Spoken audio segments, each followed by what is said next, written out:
There are some sounds you never forget, the crack of a rifle in a distant war, the roar of a crowd when history turns, the silence in a room when someone tells you a truth they've never spoken aloud.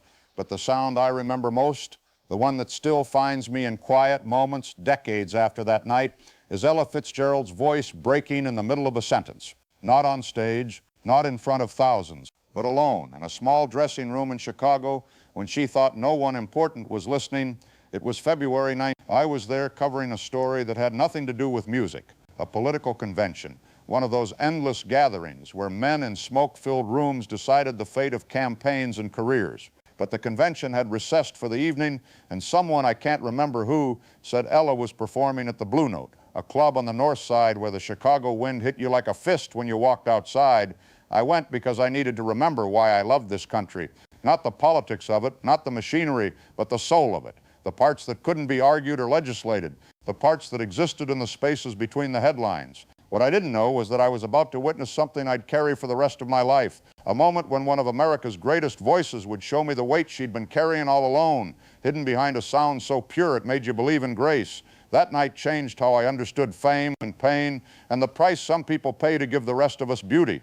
Let me tell you what happened. The Blue Note wasn't one of those grand theaters where celebrities performed under spotlights that could blind you. It was intimate, dark wood panels, tables packed close together, a bar that ran the length of the back wall, bottles glowing amber and gold under dim lights, the kind of place where you could smell the whiskey and the cigarette smoke and the hair pomade all mixed together into something that was distinctly American, distinctly that era.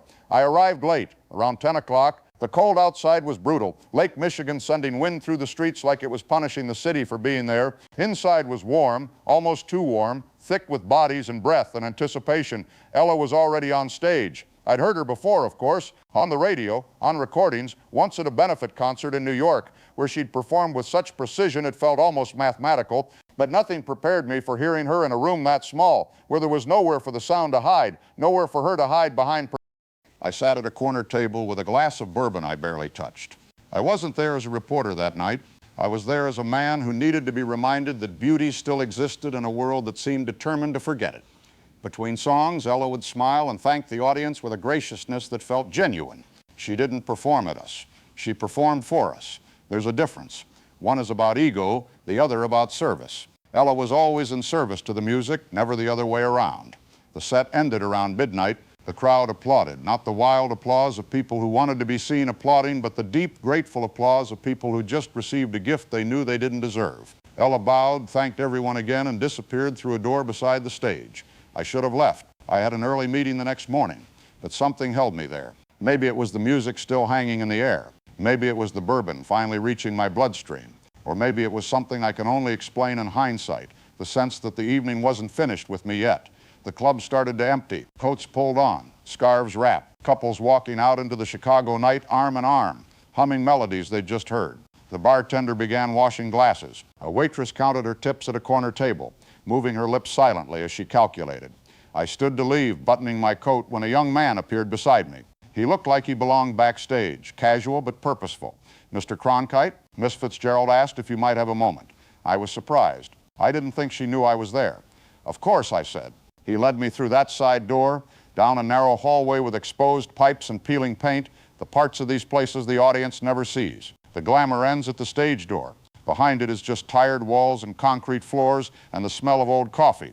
Ella's dressing room was small, a mirror surrounded by lights, most of them burned out, a worn couch against one wall, a rack with her coat and a few other dresses, a table with flowers someone had sent, already wilting in the warm air. She was sitting at the mirror, removing her makeup with cold cream and a towel. She looked tired, not the tiredness of one performance, but the tiredness of thousands, of years on the road, of smiling when you're exhausted, of giving everything you have, night after night, to rooms full of strangers who applaud and then forget you by morning.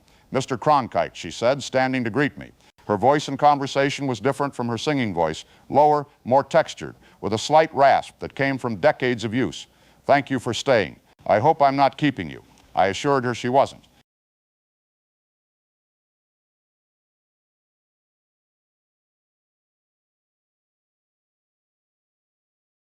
"Please, sit." She gestured to the couch. "Can I get you anything? Water? There might be some bourbon left." I told her I was fine. She sat back down at the mirror but turned to face me instead of her reflection. I saw you out there tonight, she said, in the corner by yourself. You looked like you were listening, really listening, not just hearing, but listening. That's rare. I didn't know what to say to that, so I simply thanked her for the performance. She smiled, but it was a complicated smile, grateful and sad at the same time. You know what I've learned, Mr. Cronkite, in all my years doing this? People love the voice. They love what it can do, but they don't always love the woman who carries it. She said it matter-of-factly, without bitterness, like she was stating a weather report. I've sung for presidents and kings. I've recorded with the greatest orchestras in the world. Critics call me the First Lady of Song, which is a beautiful title, truly. But here's what they don't tell you about being that, about being someone's idea of perfection. She paused, choosing her words carefully. You stop being a person, you become a voice, an instrument, something people use to feel better about themselves, about the world. And you're grateful for it, don't misunderstand me. I'm grateful every single day, but sometimes her voice caught, just slightly. Sometimes you wonder if anyone sees you, the actual you, not the voice, not the performer, not the symbol, just the woman who gets tired and lonely and scared like everyone else. I'd interviewed hundreds of people by that point in my career, politicians, soldiers, celebrities, criminals. I'd learned how to ask the right questions, how to get people to open up, but this wasn't an interview. This was something else. This was a person who'd been carrying something heavy for a very long time, and she was setting it down just for a moment in front of someone she sensed might understand. I grew up poor, she continued, looking down at her hands, truly poor. The kind of poor where you don't eat some days, where you watch your mother work herself to exhaustion and still come up short. I learned to sing because it was the only thing I had that didn't cost anything. My voice was free, and then it became everything. She looked at me then directly, and I saw something in her eyes I hadn't expected. Not sadness exactly, more like a deep weariness that had been there so long it had become part of her. Do you know what it's like to be perfect, Mr. Cronkite? To have people expect perfection from you every single time you open your mouth? One wrong note and they're disappointed. Not in the performance, in you. You've let them down. You've broken the illusion that you're not human.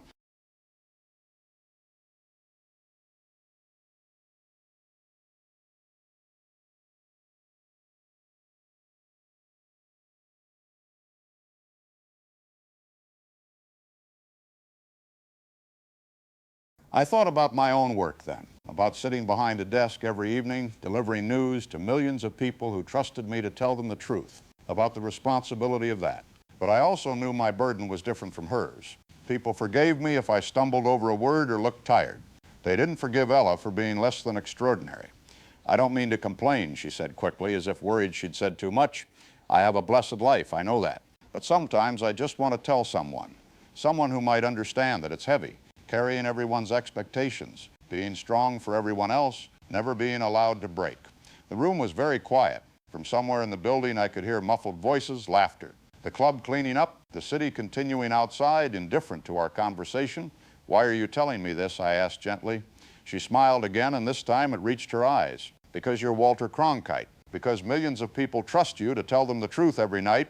And because, she hesitated, because I think you might be one of the few people who'd understand what it costs to be someone everyone relies on. She was right. I did understand. Maybe not in the exact same way, but I understood the isolation that comes with being a voice people trust. The weight of never being allowed to be wrong, to be weak, to be simply human. We talked for another hour, not about music, mostly about life, about the America we both loved and were frustrated by, about race and opportunity and the strange mathematics of fame, where you can be celebrated by millions and still feel profoundly alone, about the toll that excellence takes on a person's soul. At one point, she stood and walked to the small window in her dressing room. It looked out onto an alley. Nothing romantic about it, just garbage bins and fire escapes and the brick wall of the building next door. You see that? She said, gesturing to the view. That's what most of my life looks like. Alleys and dressing rooms and hotel rooms that all blur together. People think it's glamorous, this life, and sometimes it is. When I'm on that stage and everything comes together and I can feel the music moving through me like electricity. Those moments are pure magic. But the other 22 hours of every day, it's this. It's alleys and exhaustion and wondering if anyone would care about Ella, if Ella couldn't sing. I wanted to tell her that of course they would, but we both would have known I was lying. Before I left that night, she did something unexpected. She walked over to a small record player in the corner of her room, the kind you'd find in any American household, nothing special, and put on a recording, not one of hers. This is what I listen to, she said, when I need to remember why I started. Before the perfection, before the expectations, when it was just about feeling something true and trying to share it.